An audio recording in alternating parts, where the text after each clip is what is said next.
You're watching Tag TV.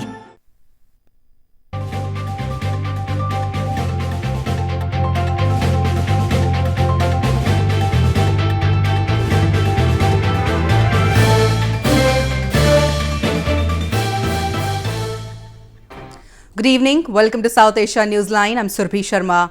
Here are the top stories we are tracking for you on Tuesday, the 18th of June. 2 terrorists, 1 soldier killed in encounter in India's Jammu and Kashmir. Pakistanis continue to suffer due to rising inflation.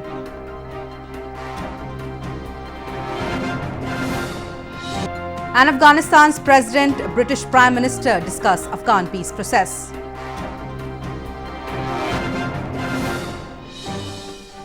And now for all the details. Security forces neutralized 2 terrorists and 1 soldier also lost his life in a gunfight in Anantnag district of India's northern Jammu and Kashmir province on Tuesday. The terrorists belong to Pakistan-based Jaish-e-Mohammed terror group and one of them had a major role in the deadly Pulwama terror attack, officials said.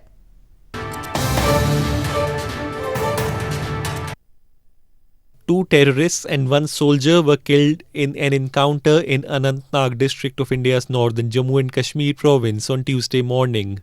The encounter broke out after the area was cordoned off by security forces based on specific inputs. An Indian Army soldier was injured in the gunfight that ensued and later succumbed to his injuries. The terrorists, identified as Sajjad Ahmad Bhatt and Tausif Ahmad Bhatt, who belong to Pakistan-based Jaish-e-Mohammed terror group, were gunned down in retaliatory firing, officials said.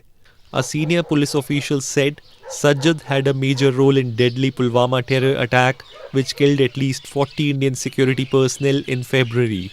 इनका खास बात ये है कि सजाद जो इसमें मारा गया है, सजाद का बहुत बड़ी इन्वॉल्वमेंट जो कार ब्लास्ट 14 फरवरी को हुआ था लिथपुरा पुलवामा में, उसके अंदर जो कार इस्तेमाल की गई थी वो कार इसी के नाम पे खरीदी गई थी और जो कार को आईडी में कन्वर्ट किया गया था उसमें 20 सजाद का अपना ही हाथ था इसी के. This was the second encounter in Anantnag in less than 24 hours. On Monday, 1 terrorist was neutralized and an army major also lost his life in a similar encounter. As many as 108 children have died this month from encephalitis in India's eastern Bihar province, an official said on Tuesday.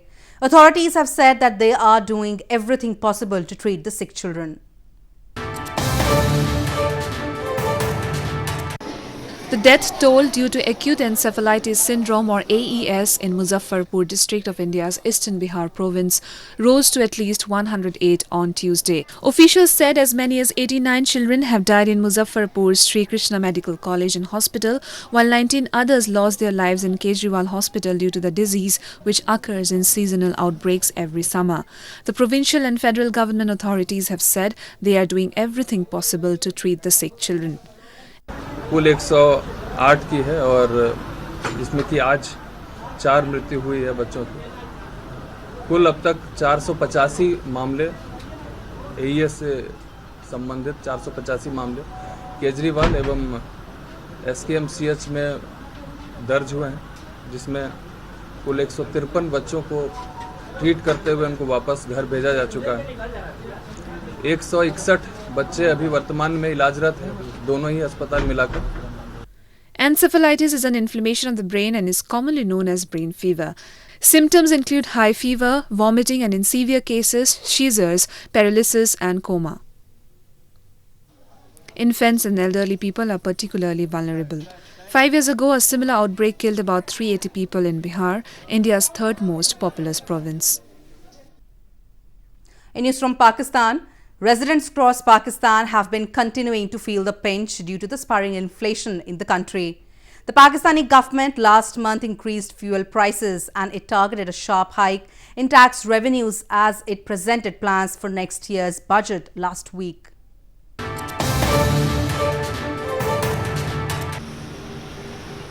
Pakistanis have been continuing to feel the pinch due to spiraling inflation in the country.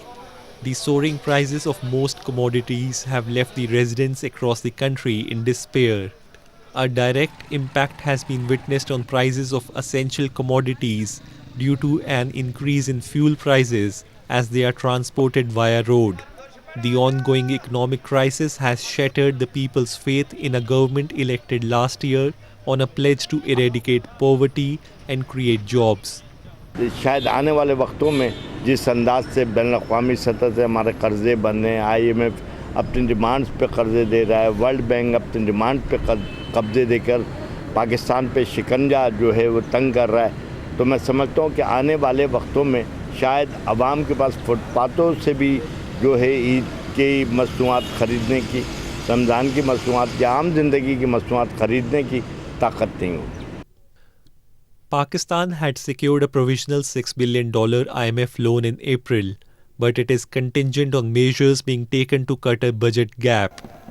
The Pakistani government targeted a sharp hike in tax revenues on June 11 as it presented plans for next year's budget with measures set under pressure for the IMF loan agreement. The rupee has lost about a third of its value this year, and inflation has jumped above 9%. Afghan President Ashraf Ghani held bilateral talks with British Prime Minister Theresa May in London on Monday. Both the leaders discussed upcoming presidential elections in Afghanistan, Afghan peace process, and UK's support to Afghan security forces. Afghan President Ashraf Ghani met British Prime Minister Theresa May on Monday for bilateral talks at 10 Downing Street. Both the leaders met in London on the same day that a new £170 million 5-year aid package of urgent food, water and medicine assistance for people in Afghanistan was announced by International Development Secretary Rory Stewart. During the meeting, they discussed Afghan peace process and upcoming presidential elections in Afghanistan. Theresa May also renewed UK government's pledge to support the Afghan National Defence and Security Forces, or ANDSF. A statement by Afghan Presidential Palace said that the British PM reiterated that the UK supports a transparent, timely elections and will work with the Afghan government on creating the necessary consensus in the region for enabling peace talks. This comes as the Taliban has set the timeline on foreign forces withdrawal from Afghanistan as a precondition for engagement in intra-Afghan peace talks. The group has so far refused to deal directly with President Ashraf Ghani's Western-backed government in Kabul, which they dismiss as a puppet regime. Afghanistan's chief executive Abdullah Abdullah has said he hopes President Ashraf Ghani's move of releasing prisoners across the country is not an election campaign. The remark comes after Ghani earlier this month announced the release of more than 800 inmates, including members of Taliban.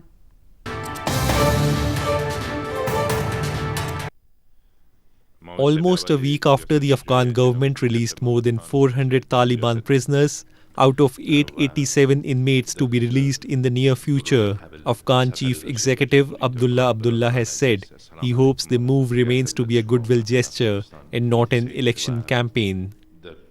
Abdullah on Monday also added that the peace process does not belong to a single person, but it is the will of the people of Afghanistan. Earlier this month, President Ashraf Ghani announced to release 887 inmates as per the demands of the Grand Jirga delegates.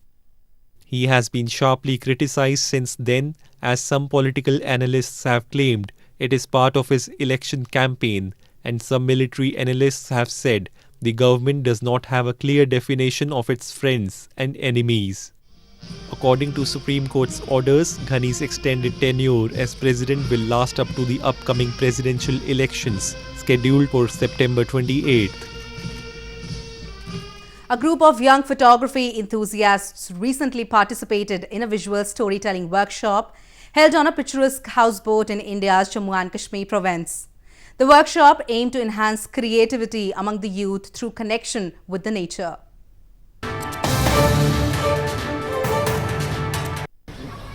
A first-of-its-kind visual storytelling workshop, which was held on a picturesque houseboat on River Jhelum in India's northern Jammu and Kashmir province, attracted young photography enthusiasts from diverse backgrounds.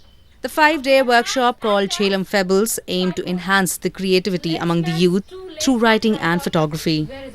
The workshop was conducted by Dr. Tabina Anjum Qureshi, a noted journalist of Kashmiri origin who is also a recipient of National Award in Photography. Jhelum has been an inspiration to many, muse to many poets. There couldn't have been a better place than a houseboat on Jhelum to have this workshop happen. हमें बहुत कुछ सीखने को मिला। यहाँ पे मेरा photography पहले से शौक़ था। यहाँ पे हमें सिर्फ फ़ोटोग्राफ़ी नहीं सिखाई मैम ने, हमें फ़ोटोग्राफ़ी से एक इमेजिनेशन पहले सिखाई। और वो जो हमारा यहाँ पे सेटअप है जहलम पे, हमारे को कनेक्शन मिला अपने सराउंडिंग से, जहलम से, और अपने फ़ोटोग्राफ़ी से हमें एक क्रिएटिव आई मिली। हमारे को मैम ने गाइड किया कि एक डिफरेंट एंगल से हम कैसे दुनिया को देखेंगे। The workshop was about observing, imagining and then writing about the photographs captured. The river Jhelum is the heritage of Kashmir Valley and houseboats are considered one of the cultural and traditional identities of Jammu and Kashmir. India's southern Kerala province on Monday felicitated 21 members of the transgender community on completing high school education. The provincial government, through the ceremony, aimed to encourage the community to continue their education.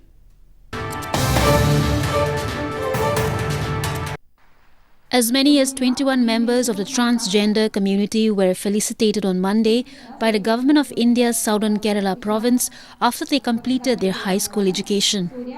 Most members of sexual minorities, especially transgender, drop out of school after being bullied or mocked by classmates and in some cases by even teachers. Kerala Education Minister presented the fresh graduates with mementos and encouraged them to continue their education. ഒരുപാട് സാറന്മാരുടെ ആയാലും സ്കൂളിൻ്റെ ആയാലും നമ്മളെ കൂടെ പഠിക്കുന്ന സ്റ്റുഡൻസിൻ്റെ ആയാലും അവരുടെയൊക്കെ നമ്മൾ ട്രാൻസ്ജെൻഡർ ആയതുകൊണ്ട് നമ്മളോടുള്ള അപമര്യാദയായിട്ടുള്ള പെരുമാറ്റം കൊണ്ടാണ് പകുതി വഴിയിൽ നമ്മളുടെ പഠിത്തം മുടങ്ങിപ്പോയത്. പക്ഷേ ഇപ്പം ഈ സാക്ഷരതാ മിഷൻ്റെ സമുന്നയുടെ തുല്യത എന്ന ഈ ക്ലാസ്സിന് തുടങ്ങി നമ്മൾ പഠിച്ച് നമുക്കൊരു ഉന്നത വിജയം കരസ്ഥമാക്കാൻ കഴിയും. ഞങ്ങൾക്ക് സാധിക്കാൻ പറ്റത്തില്ല, നമ്മൾ ഉപേക്ഷിക്കപ്പെട്ടൊരു കാര്യം ഒരു 10-15 വർഷത്തിന് ശേഷം നമുക്ക് പഠിക്കാൻ പറ്റിയത് വളരെയധികം സന്തോഷമുണ്ട്. The visibly different transgender community members are often frowned upon in India and struggle to get decent education opportunities. Facing sniggers, abuses and bullying, they are often forced to drop out of educational institutions. Adult transgenders are left with limited choices of occupation like begging or prostitution.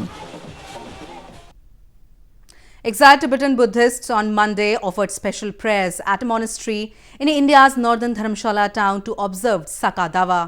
The holy month is associated with 3 major events: Lord Buddha's birth, his enlightenment, as well as his passing away.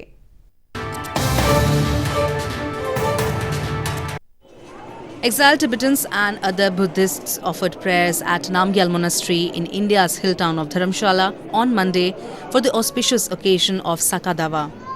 According to the Tibetan Buddhist calendar, Sokka Dava is the 4th holy month in which Lord Gautam Buddha, the founder of Buddhism, is said to have been born, attained enlightenment as well as passed away. The religious festivities of Sokka Dava peak on the 15th lunar day when there is a full moon. Today, very special day, day of Shakyamuni Buddha already born and also enlightened and also Paranibbana, so already passed away. Exiled Tibetans, mostly followers of Buddhism, fled their homeland after a failed uprising against the Chinese government. Most of them live in the hilly regions of India and are spread all across the world. Well, that's the way it was in South Asia this evening. Before we conclude, the top stories once again. 2 terrorists, 1 soldier killed in encounter in India's Jammu and Kashmir. Pakistanis continue to suffer due to rising inflation.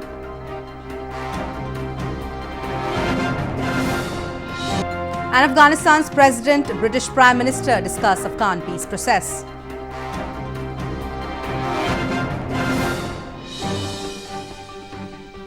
Now our viewers can watch the show on SouthAsiaNewsline.com. You can also visit us on Facebook.com/SAsiaNewsline and follow us on Twitter @SAsiaNewsline. That's all in tonight's edition. We will see you same time tomorrow. Good night.